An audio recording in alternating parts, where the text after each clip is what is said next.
রাজদরবার গল্পের শুরু। মহারাজ কৃষ্ণচন্দ্র সিংহাসনে বসে আছেন। গোপাল তার পাশে বসে মহারাজকে হাসানোর চেষ্টা করছে। এমন সময় এক দূত এসে জানালো, পাশের গ্রামের ধনী ব্যবসায়ী ধনঞ্জয় বাবু তার ছেলের বিয়েতে সবাইকে আমন্ত্রণ জানিয়েছেন, কিন্তু শর্ত হলো যাদের কাছে নিমন্ত্রণপত্র নেই তারা কোনোভাবেই বিয়ে বাড়িতে ঢুকতে পারবে না। এমনকি মহারাজও না গেলেও সেই ব্যবসায়ী খুব একটা পরোয়া করবেন না। মহারাজ, শুনলাম ধনঞ্জয় বাবু নাকি বিশাল ভোজের আয়োজন করেছেন, কিন্তু লোকটা তো ভারী কৃপণ। ঠিক বলেছ গোপাল। সে নিয়ম করেছে কার্ড ছাড়া কাউকে ঢুকতে দেবে না। আমার যাওয়ার সময় নেই, কিন্তু তুমি কি পারবে কার্ড ছাড়া সেখানে গিয়ে পেট পুড়ে খেয়ে আসতে?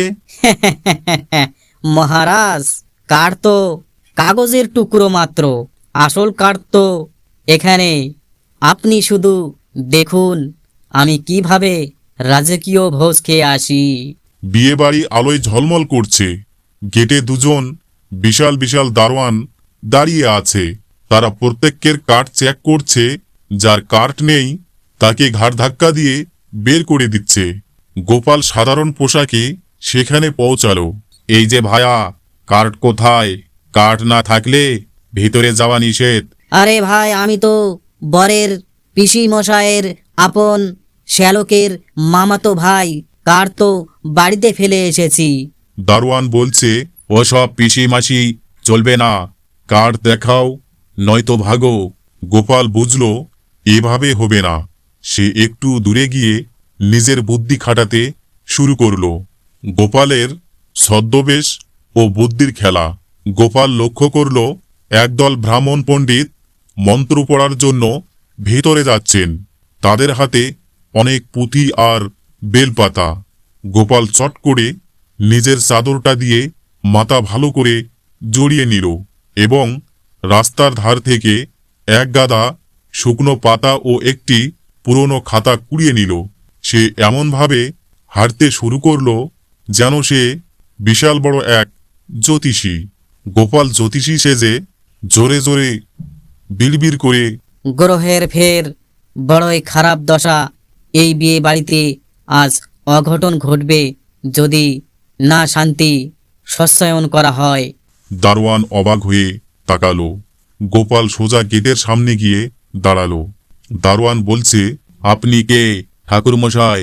আমি কাশীর পণ্ডিত। গণনায় দেখলাম আজ এই বিয়ের লগ্নে কাল সর্প যোগ আছে। যদি এখনই ভিতরে গিয়ে প্রতিকার না করি তবে বরের পিত্তি ফেটে যাবে আর কনের দাঁত পড়ে যাবে।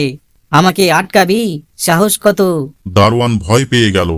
তারা ভাবল যদি সত্যি কিছু হয় তবে মালিক তাদের চাকরি খাবে।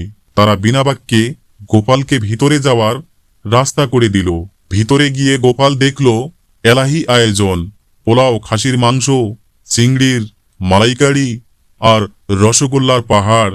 গোপাল সোজা গিয়ে একদম সামনের আসনে বসে পড়ল। বিয়েবাড়ির কর্তা ধনঞ্জয় বাবু তাকে দেখে এগিয়ে এলেন। ধনঞ্জয় বাবু, কে আপনি? আপনাকে তো চিনতে পারছি না। গোপাল মুখ ভর্তি পোলাও নিয়ে, চেনার দরকার নেই কর্তা, আমি আপনার পূর্বপুরুষের আশীর্বাদ। আপনার ঠাকুর দাদা স্বপ্নে এসে বললেন, গোপাল, আমার নাতির বাড়িতে আজ ভোজ, তুই না খেলে তাদের বংশ রক্ষা হবে না, তাই তো ছুটে এলাম। ধনঞ্জয় বাবু বুঝতে পারলেন এটি বিখ্যাত গোপাল ভাঁড়।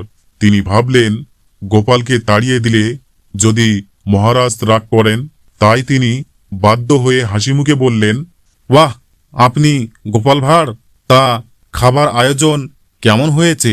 আয়োজন তো ভালোই, তবে ঝোলটা একটু পাতলা মনে হচ্ছে। আর এই যে মাছটা, এটা কি জ্যান্ত ছিল নাকি আপনার কৃপণতার চাপে মারা গেছে? পুরো মজলিসে হাসির রোল পড়ে গেল। গোপাল পেট পুরে খেল এবং পকেটে করে 4টে বড় বড় রাজভোগ ভরে নিল মহারাজের জন্য। পরের দিন রাজদরবারে গোপাল মহারাজকে সেই রাজভোগ দিল। মহারাজ বলল, কি গোপাল, কার্ড ছাড়া ঢুকতে দিল? গোপাল বলছে, মহারাজ, বুদ্ধির কাছে সব কার্ডেই ফেল। আমি তো খেয়েছি, সাথে বাড়ির কর্তার কৃপণতাও ঘুচিয়ে দিয়ে এসেছি। হা হা করে হেসে উঠলেন এবং গোপালকে সোনার মোহর উপহার দিলেন। বন্ধুরা, এই গোপাল ভাঁড়ের গল্পটি তোমাদের কেমন লাগলো অবশ্যই কমেন্টে জানাবেন। ভিডিওর বিষয়ে কোনো মন্তব্য থাকলে জানাতে ভুলবেন না। এটাই ছিল আজকের ভিডিও, আবার দেখা হবে পরবর্তী ভিডিওতে।